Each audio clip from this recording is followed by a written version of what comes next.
Honorable juré, cher public, Caraba la sorcière envoie ses fétiches enlever toutes les femmes du village des Kirikou. Les vieils hommes sous les baobabs se lamentent. Mais qui va piler le mil? Qui va faire la cuisine? Qui va puiser de l'eau? Kirikou rétorque. Toutes ces choses, tu pourras les faire toi-même, mais tu ne seras jamais une femme. Ces villages dépendaient essentiellement de femmes. Éduquer une femme, c'est éduquer toute une nation. Cette phrase tant dite et redite résonne à tout bout de champ, mais personne n'en perçoit consciemment l'essence. Afin d'éclairer l'idée commune, nous définirons les termes suivants. L'éducation, la femme et la nation. L'éducation, du latin educere, qui veut dire conduire hors d'eux, est la clé pour que les connaissances accumulées par les générations précédentes soient transmises aux générations futures. Et la femme, quant à elle, est la gardienne de ces connaissances. Et par conséquent, c'est elle qui, la première, les transmet aux futures générations. Quant à la nation, elle est une grande famille, unie non pas par les liens du sang, mais par ceux de la responsabilité, du respect et de l'amour. La nation, comme la famille, repose sur les fondations solides de l'amour, du respect et de la responsabilité mutuelle. Elle est tissée par les actes de chaque citoyen, et particulièrement par ceux des femmes, qui, par leur éducation, posent les premières pierres de l'édifice national. Honorable juré, l'éducation est l'apanage des femmes. Oui, les femmes, car c'est elles qui possèdent la clé du secret de la conduite hors d'eux, l'ignorance, de la méchanceté, de la haine et de tous les vices. Faut-il seulement les démontrer? Nous l'allons démontrer. L'Organisation mondiale des associations de l'éducation prénatale, OMAIEP en sigle, organisation ayant un statut consultatif spécial auprès des Nations Unies, souligne que le comportement s'inscrit et se transmet par l'ADN de la conception à la naissance. En d'autres termes, il a été prouvé que les états de la femme durant la grossesse influencent d'une manière ou d'une autre le comportement de l'enfant. En outre, les philosophes pédagogues Omran Michael Ivanhoe soulignent que les femmes influencent profondément leurs enfants par leurs pensées, leurs sentiments et leur manière de vivre. Ainsi, en éduquant les femmes, nous influençons indirectement mais puissamment les générations futures.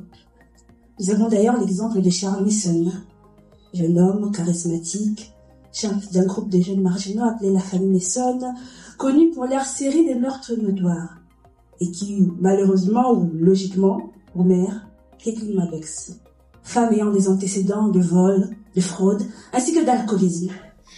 Vous conviendrez donc avec moi que l'éducation commence à la conception, et que la femme en est la maîtresse principale.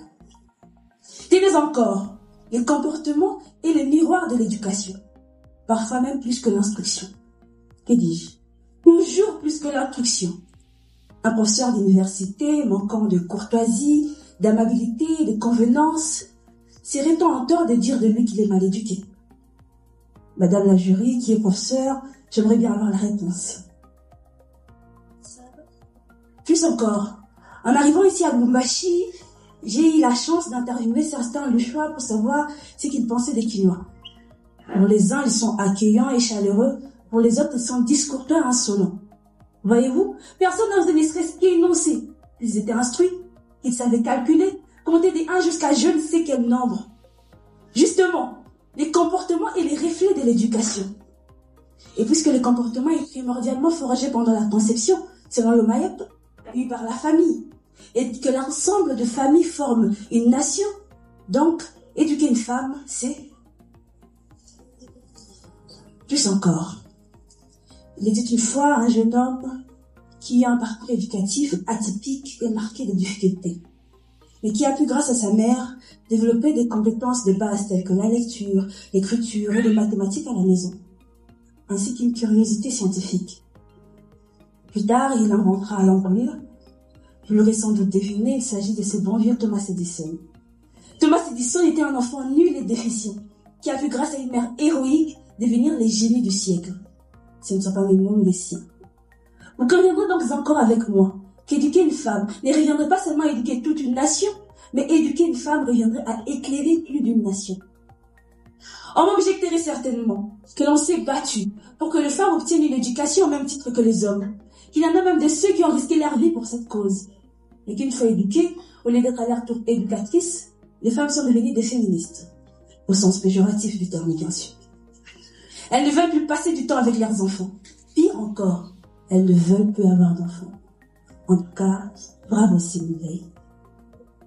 Mais ce que mes détracteurs auraient dû prendre en compte, c'est la différence fondamentale existant entre les concepts éducation et instruction. Oui, les femmes d'antan, n'ayant pas mis la cheville dans un établissement scolaire, n'étaient pas moins éduquées pour autant.